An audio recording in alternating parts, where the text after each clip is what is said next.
Ну вот и все, прошла последняя проверка.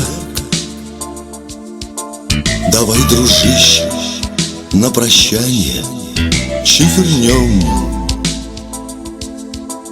Там за забором заждалась подруга Верка. Пока мы живы, но значит не помрем.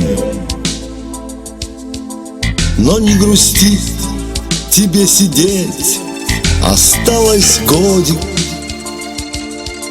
И в май снова мы по Невскому пройдем.